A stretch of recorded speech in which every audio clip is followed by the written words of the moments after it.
Hi creators, എല്ലാവരും ചോദിക്കുന്ന ഒരു കാര്യമാണ് 4000 മണിക്കൂർ വളരെ വേഗത്തിലാകാൻ ഞങ്ങൾ എന്താണ് ചെയ്യേണ്ടത്. ഒരു ക്രിയേറ്ററെ സംബന്ധിച്ചിടത്തോളം ഏറ്റവും ഇമ്പോർട്ടൻ്റ് ആയിട്ടുള്ള ആദ്യത്തെ ആ ഒരു ടാർഗറ്റ് ഇതായിരിക്കും. പക്ഷെ നിർഭാഗ്യവശാൽ നമ്മൾ വീഡിയോസ് ചെയ്യുമ്പോൾ നമുക്ക് വ്യൂസ് വരുന്നുണ്ടാവില്ല. ഷോർട്സ് ആയിരിക്കും പലരും കൂടുതൽ ചെയ്യുന്നുണ്ടാവുക, കാരണം ലോങ് വീഡിയോ ചെയ്തിട്ട് വ്യൂസ് വരുന്നില്ല. നിങ്ങളൊക്കെ ഈ ഒരു പ്രശ്നം ഫേസ് ചെയ്യുന്നവരായിരിക്കും. എങ്കിൽ ഞാൻ ഈ പറയുന്ന കാര്യങ്ങൾ നിങ്ങളൊന്ന് ശ്രദ്ധിക്കുക. ഞാൻ ഈ പറയുന്ന കാര്യങ്ങൾ അനുസരിച്ചിട്ട് നിങ്ങൾ വീഡിയോ ചെയ്തു കഴിഞ്ഞാൽ 100% നിങ്ങൾക്ക് നിങ്ങളുടെ വ്യൂസ് കൂടാനും അതുവഴി വാച്ച് ടൈം കൂടാനും കാരണമാകും. എനിക്ക് ഉറപ്പുണ്ട് ഞാൻ ഈ പറയുന്ന എല്ലാ കാര്യങ്ങളും ഒന്ന് ചെയ്യുന്നുണ്ടോ എന്നുള്ളത് നിങ്ങളൊന്ന് ഉറപ്പ് വരുത്തുക. ഇതിനോട് കൂടെ എനിക്ക് ചേർത്ത് പറയേണ്ട ഒരു കാര്യം, ഇപ്പൊ എന്നോട് പേഴ്സണലി പലരും ചോദിക്കാറുണ്ട്, എൻ്റെ ചാനലിൽ എന്ത് ചെയ്യണം, അല്ലെങ്കിൽ ഞാൻ മറ്റുള്ള ചാനലിൽ അങ്ങനെ അവർ ചെയ്തപ്പോൾ വ്യൂസ് വന്നു, അപ്പൊ ഞാൻ ചെയ്തപ്പോൾ എനിക്ക് കിട്ടുന്നില്ലല്ലോ, എന്തുകൊണ്ടാണ് എന്നുള്ളത്. അത് ഞാൻ ആദ്യം പറയാം. അതായത് നമ്മളൊക്കെ വ്യത്യസ്ത കാറ്റഗറിയിലാണ് വീഡിയോസ് ചെയ്യുന്നത്. നിങ്ങൾ വ്യൂസ് വന്ന വേറൊരാളുടെ ട്രിക്കുകൾ ഒരു പക്ഷെ നിങ്ങൾ നിങ്ങളുടെ ചാനലിലേക്ക് കൊണ്ടുവരുമ്പോൾ നിങ്ങളുടെ കാറ്റഗറി വ്യത്യസ്തമായതുകൊണ്ട് ഒരു പക്ഷെ അത് വിജയിച്ചു കൊള്ളണമെന്നില്ല. അത് ഞാൻ ആദ്യം തന്നെ പറയാണ്. പക്ഷെ ഞാൻ ഈ പറയുന്ന കാര്യങ്ങൾ കോമൺ ആയിട്ടുള്ള ഏത് കാറ്റഗറിയിൽ വീഡിയോസ് ചെയ്യുന്നവർക്കും ഉപയോഗിക്കാവുന്ന, പരീക്ഷിച്ച് നോക്കാവുന്ന കാര്യങ്ങളാണ്. അപ്പൊ ഈ ഒരു വീഡിയോ മുഴുവനായിട്ട് കണ്ടിട്ട് നിങ്ങളുടെ അഭിപ്രായം പറയുക. ഇതിൽ നിങ്ങൾ ശ്രദ്ധിക്കാത്ത കാര്യങ്ങൾ ഉണ്ടെങ്കിൽ അത് ശ്രദ്ധിക്കുക. അപ്പൊ നമ്മുടെ വ്യൂസ് പെട്ടെന്ന് കൂടാൻ, അതുപോലെ വാച്ച് ടൈം കൂടാൻ, ലോങ് വീഡിയോക്ക് വാച്ച് ടൈം കൂടാൻ നമ്മൾ എന്തൊക്കെ കാര്യങ്ങളാണ് ശ്രദ്ധിക്കേണ്ടത് എന്നുള്ളത് നമുക്കൊന്ന് നോക്കാം. ഇവിടെ 4000 മണിക്കൂർ കംപ്ലീറ്റ് ആകാൻ നമ്മൾ എന്താണ് ചെയ്യേണ്ടത് എന്ന് ചോദിച്ചു കഴിഞ്ഞാൽ സിമ്പിൾ ആയിട്ട് ഇപ്പൊ നിങ്ങളുടെ മനസ്സിൽ തന്നെ ഉണ്ടായിരിക്കും ആദ്യത്തെ ആൻസർ, ലോങ് വീഡിയോ ചെയ്യണം എന്നുള്ളത്. കാരണം ലോങ് വീഡിയോയിൽ നിന്നാണ് 4000 വാച്ച് ടൈമിലെ ആ ഒരു ക്രൈറ്റീരിയയിലേക്ക് വാച്ച് ടൈം എടുക്കുക. അപ്പോൾ നമ്മുടെ യൂട്യൂബ് ചാനലിൽ വാച്ച് ടൈം ചെക്ക് ചെയ്ത് നോക്കുമ്പോൾ ചിലപ്പോൾ 4000, 10,000, 20,000 ഒക്കെ ഉണ്ടായിരിക്കും. പക്ഷെ യൂട്യൂബ് സ്റ്റുഡിയോ ഏൺ എന്നുള്ള ഭാഗത്ത് അത് ഉണ്ടായിരിക്കില്ല. കാരണം എന്താണ്, ഷോർട്സിൽ നിന്ന് കിട്ടുന്ന വാച്ച് ടൈം അതിലേക്ക് എടുക്കുന്നതല്ല. അപ്പൊ ഈ ഒരു കാര്യം നമുക്ക് അറിയാം. അറിയുന്നില്ലെങ്കിൽ നിങ്ങൾ മനസ്സിലാക്കുക. ഓക്കെ, അങ്ങനെയെങ്കിൽ ഞങ്ങൾ ലോങ് വീഡിയോ ചെയ്യുന്നുണ്ടല്ലോ, പക്ഷേ ഞങ്ങൾക്ക് വാച്ച് ടൈം ഇൻക്രീസ് ആകുന്നില്ല, അതെന്തുകൊണ്ടാണ്? ഇതാണ് അടുത്തതായിട്ട് എല്ലാവരും ചോദിക്കുന്ന കാര്യം. ഇവിടെ എനിക്ക് നിങ്ങളോട് പറയാനുള്ളത്, നിങ്ങൾ ലോങ് വീഡിയോ ചെയ്യുമ്പോൾ എന്താണ് ലോങ് വീഡിയോ, എന്താണ് ഷോർട്സ് വീഡിയോ? അപ്പൊ നിങ്ങൾ 1 മിനിറ്റിന്റെ ഒരു ലോങ് വീഡിയോ ചെയ്തു, 1 മിനിറ്റിന്റെ ഒരു ഷോർട്സ് വീഡിയോ ചെയ്യാനുള്ള ഓപ്ഷൻ യൂട്യൂബിലുണ്ട്. അതായത് ലോങ് വീഡിയോ ആകുന്നത് എപ്പോഴാണ്? ഷോർട്സിന്റെ റേഷ്യോയിൽ അല്ലാതെ ചെയ്ത് കഴിഞ്ഞാൽ അത് ലോങ് വീഡിയോ ആണ്. നിങ്ങൾ കണക്കാക്കുന്നത് അങ്ങനെയാണല്ലോ. അപ്പൊ നിങ്ങൾ 2 മിനിറ്റിന്റെ വീഡിയോ ചെയ്തു, 3 മിനിറ്റിന്റെ വീഡിയോ ചെയ്തിട്ടുണ്ടായിരിക്കും. അതൊക്കെ നിങ്ങൾ ലോങ് വീഡിയോ ആയിട്ട് കണക്കാക്കുന്നു. യൂട്യൂബ് അത് ലോങ് വീഡിയോ ആയിട്ട് തന്നെ കണക്കാക്കുന്നത്. പക്ഷെ ഇവിടെ നമ്മൾ മനസ്സിലാക്കേണ്ട ഇമ്പോർട്ടന്റ് ആയിട്ടുള്ള കാര്യം, മാറിയ ഈ ഒരു 2026 യൂട്യൂബിൽ നമ്മളെ വീഡിയോ ആളുകൾ എത്ര സമയം കണ്ടു എന്നുള്ളത് വളരെ ഇമ്പോർട്ടന്റ് ആണ്. അതിന് ആളുകൾ എങ്ങനെ റിയാക്ട് ചെയ്തു എന്നുള്ളതൊക്കെ ഇമ്പോർട്ടന്റ് ആണ്.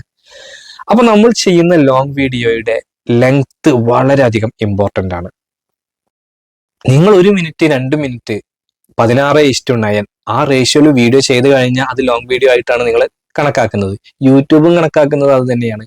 പക്ഷെ നിങ്ങൾ ശ്രദ്ധിച്ചു നോക്കുക, നിങ്ങൾക്ക് അതിന് എത്രത്തോളം വ്യൂസ് വരുന്നുണ്ട് എന്നുള്ളത്. ലോങ് വീഡിയോക്ക് എൻ്റെ ഒരു എക്സ്പീരിയൻസിൽ ഒരു 7, 8, 9, 10 ലെങ്ത് ഉണ്ടെങ്കിൽ അത് വാച്ച് ടൈം ഇൻക്രീസ് ആവാൻ വളരെയധികം യൂസ്ഫുൾ ആണ്. അപ്പൊ നിങ്ങൾ ലോങ് വീഡിയോ ചെയ്യുമ്പോൾ മാക്സിമം സമയം ഞാൻ ഈ പറഞ്ഞ മിനിറ്റുകളിലേക്ക് ആ ഒരു രീതിയിൽ പ്രിപ്പയർ ചെയ്യാം. ഒരു 8 മുതൽ 10 മിനിറ്റ് വരെ. അപ്പൊ നിങ്ങൾക്ക് ഒരു വിവരം കിട്ടിയാൽ തന്നെ അത്യാവശ്യം നല്ല വാച്ച് ടൈം കിട്ടും. മറ്റേത് നിങ്ങൾ 1 മിനിറ്റ്, 2 മിനിറ്റുള്ള ലോങ് വീഡിയോ ചെയ്ത് കഴിഞ്ഞാൽ നിങ്ങൾക്ക് വാച്ച് ടൈം ഇൻക്രീസ് ആകാൻ പോകുന്നില്ല. അത് കൂടുതൽ ആളുകളിലേക്ക് റെക്കമെൻഡ് ആകുന്നുമില്ല. മാക്സിമം കൂട്ടാൻ ശ്രമിക്കുക എന്ന് പറയുമ്പോൾ നിങ്ങൾ 5 മിനിറ്റിൽ പറയേണ്ട, 2 മിനിറ്റിൽ പറയേണ്ട കാര്യം 8 മിനിറ്റ്, 10 മിനിറ്റ് ആക്കാനല്ല ഞാൻ പറയുന്നത്. ലോങ് വീഡിയോ, നിങ്ങളുടെ ഒരു വീഡിയോ ഒരാൾ കാണുന്നുണ്ടെങ്കിൽ അത് റൈറ്റ് ഓഡിയൻസ് ആണ്. നിങ്ങളുടെ ഒരു വീഡിയോ, ചിക്കൻ ബിരിയാണി ഉണ്ടാക്കുന്ന ഒരു വീഡിയോ, അതല്ലെങ്കിൽ വേറൊരു ക്രാഫ്റ്റിന്റെ വീഡിയോ ഒരാൾ നിങ്ങളുടെ വീഡിയോ കാണുന്നുണ്ടെങ്കിൽ അത് ഷോർട്സ് വീഡിയോ കണ്ട പോലെ അറിയാതെ നമ്മളിലേക്ക് ഷോർട്സ് ഫീഡ് ഇങ്ങനെ സ്വൈപ്പ് ചെയ്ത് പോകുമ്പോൾ കാണുന്നതല്ല. ലോങ് വീഡിയോക്ക് നിങ്ങൾക്ക് ഒരു വ്യൂവർ വരുന്നുണ്ടെങ്കിൽ അത് കറക്റ്റ് നിങ്ങളുടെ തംബ്നെയിൽ കണ്ടിട്ട് ക്ലിക്ക് ചെയ്യാണ്, നിങ്ങളുടെ ടൈറ്റിൽ ഡിസ്ക്രിപ്ഷൻ കണ്ടിട്ട് അത് അറിയാൻ വേണ്ടിയിട്ട് ക്ലിക്ക് ചെയ്യുന്നതാണ്. അപ്പൊ നിങ്ങളുടെ ഓഡിയൻസിനെ എങ്ങനെ ട്രീറ്റ് ചെയ്യണം എന്നുള്ളത് നിങ്ങൾ തീരുമാനിക്കുക. എൻ്റെ അടുത്ത പോയിന്റ് ഇതുമായിട്ട് കണക്റ്റഡ് ആയിട്ടാണ്. കാരണം എന്താണെന്ന് വെച്ച് കഴിഞ്ഞാൽ, നല്ല രീതിയിൽ ഇപ്പൊ എന്നെ കഴിഞ്ഞ ദിവസം ഒരു നമ്മുടെ ഒരു സബ്സ്ക്രൈബർ അവരുടെ ചാനൽ ചെക്ക് ചെയ്തിട്ട് വ്യൂസ് വരുന്നില്ല, അപ്പോൾ ഒന്ന് ചെക്ക് ചെയ്തിട്ട് നിങ്ങളുടെ ഒപ്പീനിയൻ പറയാമോ എന്ന് പറഞ്ഞ് എന്നെ ഏൽപ്പിച്ചിട്ടുണ്ടായിരുന്നു. അപ്പൊ ഞാൻ നോക്കിയപ്പോൾ നല്ല രീതിയിൽ ഇപ്പൊ ഏകദേശം നമ്മൾ ആ ഒരു തലശ്ശേരി ഭാഗത്തുള്ള മലബാർ ഏരിയയിൽ നന്നായിട്ട് കുക്ക് ചെയ്യുന്നവരുണ്ടല്ലോ, അപ്പൊ ആ നല്ല രീതിയിൽ ചെയ്യുന്നുണ്ട്, നല്ല ക്ലാരിറ്റി ഒക്കെ ഉണ്ട്, പക്ഷെ ചാനൽ റീച്ച് ആകുന്നില്ല. അപ്പൊ ഞാൻ ഇങ്ങനെ ചാനൽ നോക്കിയപ്പോൾ ഞാൻ അവരോട് പറഞ്ഞൊരു കാര്യം, അവരെല്ലാം ടൈപ്പ് ചെയ്തിട്ട് മാത്രം പറഞ്ഞു കൊടുക്കണം. അപ്പൊ അവർക്ക് വാച്ച് ടൈം ഭയങ്കരമായിട്ട് കുറവുണ്ട്. അവരിങ്ങനെ ജസ്റ്റ് ഒരു മ്യൂസിക് ഇട്ടിട്ട് ജസ്റ്റ് ഇങ്ങനെ ടൈപ്പ് ചെയ്ത് കൊടുക്കുകയാണ്. അപ്പൊ അതില് ആളുകൾക്ക് പെട്ടെന്ന് സ്കിപ്പ് ചെയ്ത് പോകുന്നുണ്ട്. നല്ല വീഡിയോ ആണ്, ആളുകൾക്ക് അത് കാണുന്നുണ്ട്. അപ്പൊ കാണുമ്പോൾ ആളുകൾ എന്താ ചെയ്യുന്നത്, ഇങ്ങനെ സ്കിപ്പ് ചെയ്ത് അല്ലെങ്കിൽ കുറച്ച് ഇങ്ങോട്ട് വലിച്ചു നീട്ടി കാണുകയാണ്. അപ്പൊ അത് ആളുകളുമായിട്ടൊരു ഇന്ററാക്ഷൻ അവിടെ നടക്കുന്നില്ല, വോയിസ് കൊടുക്കുന്നില്ല. വോയിസ് കൊടുക്കുമ്പോൾ സ്വാഭാവികമായിട്ടും ആ ആൾക്ക് ഇത് ഇങ്ങനെ കേട്ടിരുന്ന് പോകും. അപ്പൊ നമ്മൾ പറയുന്ന ടിപ്സിൽ അല്ലെങ്കിൽ നമ്മൾ വോയിസ് കൊടുക്കുമ്പോൾ അവരെ പിടിച്ചിരുത്തുന്ന രീതിയിൽ ചെയ്യണം എന്നുള്ളതാണ് ഞാൻ ഇതിനോട് കൂടെ ചേർത്ത് പറയുന്നത്. കാരണം പലരും ഇത് ചെയ്യുന്നില്ല. പിന്നെ അത് ഏത് രീതിയിൽ കൊടുക്കണം, അത് കുറച്ച് ഫണ്ണായിട്ട് അല്ലെങ്കിൽ അതൊക്കെ നമ്മുടെ ശൈലിയാണ്, നമുക്ക് എങ്ങനെ പെർഫോം ചെയ്യാൻ പറ്റും എന്നുള്ളതൊക്കെ. പലരും നേരിട്ട് കാണുമ്പോൾ നന്നായിട്ട് സംസാരിക്കുന്നവരായിരിക്കും, പക്ഷെ വീഡിയോക്ക് വോയിസ് കൊടുക്കുമ്പോൾ അവർക്ക് ചമ്മലാണ്, മടിയാണ് എന്നൊക്കെ പറയാറുണ്ട്. അങ്ങനത്തെ ചമ്മലിന്റെ മടിയൊന്നും ആവശ്യമില്ല. നിങ്ങളുടെ നേരിട്ട് കാണുമ്പോൾ നിങ്ങൾ നന്നായിട്ട് സംസാരിക്കുന്നുണ്ട്, അവരെ പിടിച്ചിരുത്തുന്നുണ്ടെങ്കിൽ നിങ്ങളുടെ ഓഡിയൻസിനെയും നിങ്ങൾക്ക് പിടിച്ചിരുത്താൻ പറ്റും. അടുത്തതായിട്ട് ഞാൻ പറയുന്നത് വളരെ ഇമ്പോർട്ടൻ്റ് ആയിട്ടുള്ള ഒരു പോയിന്റ്, അതായത് ഹൂക്ക് ഉപയോഗിക്കുക എന്നുള്ളത്. അതായത് നമ്മളൊരു വീഡിയോ സ്റ്റാർട്ട് ചെയ്ത് കഴിഞ്ഞാൽ ആദ്യത്തെ 30 സെക്കൻഡ് മുതൽ 60 സെക്കൻഡ് വരെ വളരെ ഇമ്പോർട്ടൻ്റ് ആണ്. അപ്പൊ നിങ്ങളുടെ ഒരു വീഡിയോ പ്ലേ ആയി കഴിഞ്ഞാൽ ആദ്യത്തെ ഒരു 30 സെക്കൻഡിൽ തന്നെ എന്താണ് ഈ ഒരു വീഡിയോക്കുള്ളിൽ ഉള്ളത് എന്നുള്ളതും ഇത് മുഴുവൻ കണ്ടു കഴിഞ്ഞാൽ നിങ്ങൾക്ക് എന്താണ് ലഭിക്കാൻ പോകുന്നത് എന്നുള്ളതും വളരെ കൃത്യമായിട്ട് പറയുക. അപ്പൊ ഒരിക്കലും ഓഡിയൻസ് സ്കിപ്പ് ആവില്ല.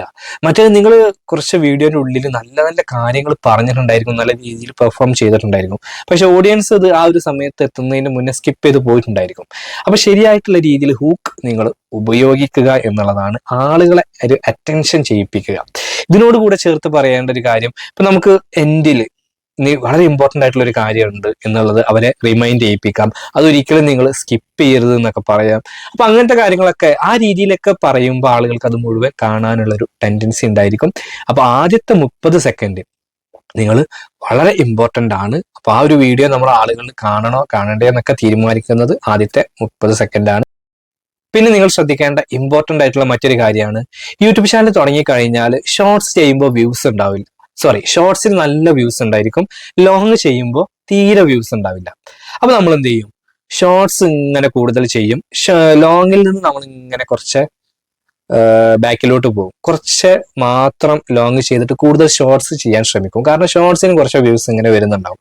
ഒരിക്കലും നിങ്ങൾ ആ ഒരു മിസ്റ്റേക്ക് ചെയ്യരുത്. ഇത് ഞാൻ മിസ്റ്റേക്ക് ആയിട്ട് പറയുന്നത് എന്താണെന്ന് വെച്ച് കഴിഞ്ഞാൽ, ലോങ് വീഡിയോ ചെയ്യുമ്പോൾ എല്ലാവർക്കും തുടക്കത്തിൽ വ്യൂസ് കുറവാണ്. നമ്മൾ ഇങ്ങനെ ചെയ്തു വരുമ്പോഴാണ് റാങ്കിങ്ങിലേക്ക് വരിക, നമ്മുടെ വീഡിയോക്ക് വ്യൂസ് വരിക. അപ്പൊ ആ ഒരു സമയം വരെ നിങ്ങൾ വെയിറ്റ് ചെയ്യുക, ക്ഷമ വേണം എന്നുള്ളത് വളരെ ഇമ്പോർട്ടൻ്റ് ആണ്. അപ്പൊ നിങ്ങൾ ഒരിക്കലും ലോങ് വീഡിയോന്റെ ക്വാണ്ടിറ്റി എണ്ണം കുറക്കരുത്. ഷോർട്സ് നിങ്ങൾ ചെയ്യേണ്ടെന്നല്ല, പക്ഷെ ഷോർട്സ് ചെയ്യാൻ വേണ്ടിയിട്ട് നിങ്ങൾ ലോങ്ങിനെ അവോയ്ഡ് ചെയ്യരുത്, ലോങ് വീഡിയോ ചെയ്യാതിരിക്കരുത്. കൂടുതൽ ലോങ് വീഡിയോയിലേക്ക് നിങ്ങളുടെ ശ്രദ്ധ കൊണ്ടുവരിക. അടുത്തതായിട്ട് നിങ്ങൾ ശ്രദ്ധിക്കേണ്ട ഇമ്പോർട്ടൻ്റ് ആയിട്ടുള്ള ഒരു കാര്യം, അധികം ആരും ചെയ്യാത്തൊരു കാര്യം, പ്ലേലിസ്റ്റ് ആഡ് ചെയ്യാം. എല്ലാവർക്കും പ്ലേലിസ്റ്റ് ആഡ് ചെയ്യാൻ മടിയാണ്, പക്ഷെ പ്ലേലിസ്റ്റ് ആഡ് ചെയ്ത് കഴിഞ്ഞാൽ വളരെയധികം നമുക്ക് യൂസ്ഫുൾ ആണ്. അതായത് ഒരു പ്ലേലിസ്റ്റ് ആഡ് ചെയ്യുമ്പോൾ നമ്മുടെ ചാനലിൽ വീഡിയോ പലതരം കാറ്റഗറിയിൽ നമ്മൾ ചെയ്തിട്ടുണ്ടായിരിക്കും. അപ്പൊ അതൊക്കെ നമുക്ക് ഓരോ കാറ്റഗറി ആക്കിയിട്ട് ഓരോരോ പ്ലേലിസ്റ്റുകൾ നമുക്ക് ആഡ് ചെയ്യാൻ പറ്റും. എത്ര പ്ലേലിസ്റ്റ് വേണമെങ്കിൽ നമുക്ക് ആഡ് ചെയ്യാമല്ലോ. അപ്പൊ നമ്മൾ ഇങ്ങനെ ആഡ് ചെയ്ത് വെച്ച് കഴിഞ്ഞാൽ ഒരു വ്യൂവർ നമ്മുടെ പ്ലേലിസ്റ്റിലേക്ക് കയറി കഴിഞ്ഞാൽ ഓട്ടോമാറ്റിക് ആയിട്ട് അടുത്ത വീഡിയോ പ്ലേ ചെയ്യാനുള്ള സാധ്യത കൂടുതലാണ്. അപ്പൊ എപ്പോഴും നിങ്ങൾ എന്ത് ചെയ്യുക, പ്ലേലിസ്റ്റുകൾ എത്ര കാറ്റഗറിയിൽ നിങ്ങൾക്ക് പ്ലേലിസ്റ്റുകൾ ആഡ് ചെയ്യാൻ പറ്റും ആ രീതിയിൽ പ്ലേലിസ്റ്റുകൾ ആഡ് ചെയ്യാം. ഇതിനെ കുറിച്ചിട്ട് ഒരു വീഡിയോ ആവശ്യമാണെങ്കിൽ നിങ്ങൾ താഴെ കമന്റ് ബോക്സിൽ പറയുക. തീർച്ചയായിട്ടും നമ്മൾ പ്ലേലിസ്റ്റിനെ കുറിച്ചിട്ട് കൂടുതൽ വീഡിയോ ചെയ്യുന്നതാണ്. ഇതുകൂടാതെ നിങ്ങൾ ശ്രദ്ധിക്കേണ്ട മറ്റൊരു ഇമ്പോർട്ടൻ്റ് ആയിട്ടുള്ള പോയിന്റ് ആണ് ലൈവ് ചെയ്യുക എന്നുള്ളത്. ലൈവ് ചെയ്യാൻ സാധിക്കുന്നവരാണെങ്കിൽ നിങ്ങൾ ഫേസ് കാണിച്ചിട്ട് നല്ല രീതിയിൽ തന്നെ ലൈവ് ചെയ്യുക. പലരും സ്ക്രീൻ കാസ്റ്റ് ലൈവിലേക്കൊക്കെ പോകാറുണ്ട്. അതിനു മുതിരാതെ നിങ്ങൾ നിങ്ങളുടെ ലൈവ് ചെയ്തിട്ട് നിങ്ങളുടെ ലോങ് വീഡിയോയിലേക്ക് ആളുകളെ ഇൻവൈറ്റ് ചെയ്യൂ. അങ്ങനെ നിങ്ങൾക്ക് നിങ്ങളുടെ വീഡിയോ ചാനലിനെ കുറിച്ചിട്ടൊക്കെ പറഞ്ഞിട്ട് അതിലേക്ക് ആളുകളെ ഇൻവൈറ്റ് ചെയ്യാൻ പറ്റും. മാത്രമല്ല ഇന്ന് ഹൊറിസോണ്ടൽ വെർട്ടിക്കൽ ലൈവ് ഒക്കെ ചെയ്യാൻ പറ്റും. അതുകൂടാതെ ലൈവിൽ നിന്ന് കിട്ടുന്ന വാച്ച് ടൈം നമുക്ക് മോണിറ്റൈസേഷൻ ക്രൈറ്റീരിയയിലേക്ക് ആഡ് ആകുന്നുണ്ട്. അപ്പൊ നമ്മുടെ വാച്ച് ടൈം ഇൻക്രീസ് ചെയ്യാൻ നല്ലൊരു ടൂളാണ് ലൈവ്. അടുത്തതായിട്ട് നിങ്ങൾ നിങ്ങളുടെ വ്യൂസ് കൂടാൻ, വാച്ച് ടൈം കൂടാൻ ശ്രദ്ധിക്കേണ്ട ഏറ്റവും ഇമ്പോർട്ടൻ്റ് ആയിട്ടുള്ള കാര്യം, നിങ്ങൾ ഏത് കാറ്റഗറിയിൽ വീഡിയോ ചെയ്യുന്നവരായിക്കോട്ടെ അതിലെ ട്രെൻഡിങ് സബ്ജക്റ്റ് തിരഞ്ഞെടുക്കുക. കുക്കിങ്ങിൽ ട്രെൻഡിങ് ഉണ്ടായിരിക്കും, ക്രാഫ്റ്റിൽ ട്രെൻഡിങ് ഉണ്ട്. ഇതിലൊക്കെ ട്രെൻഡിങ് ഉണ്ടോ എന്ന് ചോദിച്ചു കഴിഞ്ഞാൽ തീർച്ചയായിട്ടും ഉണ്ട്. ഓരോ സമയത്ത് ട്രെൻഡിങ് ആയിക്കൊണ്ടിരിക്കുന്ന ഫുഡുകളുണ്ട്. ക്രാഫ്റ്റ് ഇപ്പൊ എനിക്കറിയാം ഒരു ക്രാഫ്റ്റ് ചെയ്യുന്ന ചാനൽ, അവർ ക്രിസ്മസ് ആകുമ്പോൾ അത് റിലേറ്റഡ് ആയിട്ട്, ഓണാകുമ്പോൾ ഓണം റിലേറ്റഡ് ആയിട്ട് അങ്ങനെ ചെയ്തു പോകാറുണ്ട്.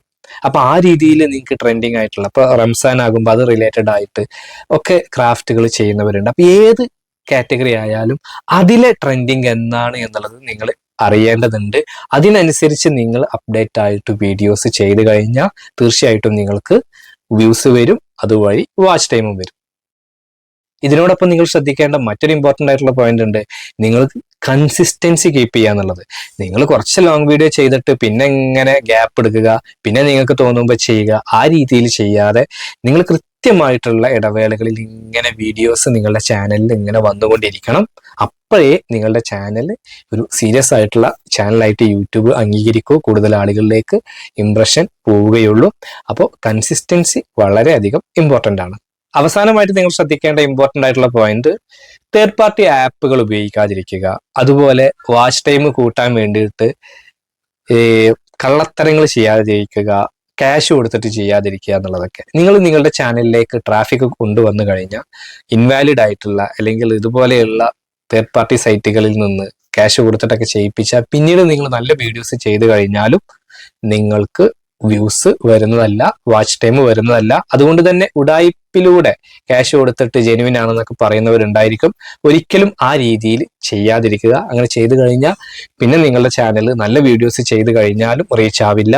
നിങ്ങൾക്ക് 200 വ്യൂസ് വരുമ്പോൾ നിങ്ങൾ ആലോചിക്കേണ്ടത് 20,000 വ്യൂസ് വരേണ്ട വീഡിയോക്കാണ് 200 വ്യൂസ് വന്നത് എന്നുള്ളതാണ് നിങ്ങൾ ആലോചിക്കേണ്ടത്. അപ്പൊ ഈ ഒരു കാര്യങ്ങളൊക്കെ നിങ്ങൾ ശ്രദ്ധിച്ച് മുന്നോട്ട് പോവുക. തീർച്ചയായിട്ടും നിങ്ങളുടെ ചാനലൊക്കെ ആ ഒരു മനോഹര നിമിഷം, നിങ്ങളുടെ ചാനൽ മോണിറ്റൈസേഷൻ ആകുന്ന നിമിഷം അത് അതിലേക്ക് എത്തുന്നതാണ്. അത് മാത്രമല്ല, നിങ്ങൾക്ക് ആദ്യത്തെ പേയ്മെന്റ് വാങ്ങിച്ചെടുക്കേണ്ടതുണ്ട്. അവിടെയും തീരുന്നില്ല. എപ്പോഴും പറയുന്ന പോലെ എല്ലാ മാസവും തുടർച്ചയായിട്ട് നമുക്ക് പേയ്മെന്റ് ലഭിക്കേണ്ടതുണ്ട്. ആ ഒരു രീതിയിലേക്കാണ് നമ്മുടെ ചാനൽ ഉയരേണ്ടത്. അതല്ലാതെ ഒരു തവണ മോണിറ്റൈസേഷൻ ആകുന്നതോ ഒരു തവണ പേയ്മെന്റ് കിട്ടുന്നതോ അല്ല. അപ്പൊ ആ ഒരു രീതിയിലേക്ക് നിങ്ങളുടെയൊക്കെ ചാനൽ എത്തട്ടെ എന്ന് ആശംസിക്കുന്നു, പ്രാർത്ഥിക്കുന്നു. ഈ ഒരു വീഡിയോ നിങ്ങൾക്ക് ഉപകാരപ്പെട്ടു എങ്കിൽ തീർച്ചയായിട്ടും നിങ്ങൾ ലൈക്ക് ചെയ്യുക. നിങ്ങളുടെ അഭിപ്രായങ്ങളും നിർദ്ദേശങ്ങളൊക്കെ താഴെ കമന്റ് ബോക്സിൽ രേഖപ്പെടുത്തുക. യൂട്യൂബ് സംബന്ധമായിട്ടുള്ള എന്തെങ്കിലും സർവീസ് ആവശ്യമുണ്ടെങ്കിൽ താഴെ കാണുന്ന ഈ ഒരു നമ്പറിൽ കോൺടാക്ട് ചെയ്യുക. അപ്പൊ എന്തായാലും മറ്റൊരു യൂട്യൂബ് ടിപ്സുമായിട്ട് നമുക്ക് വീണ്ടും കാണാം. അതുവരെ ബൈ.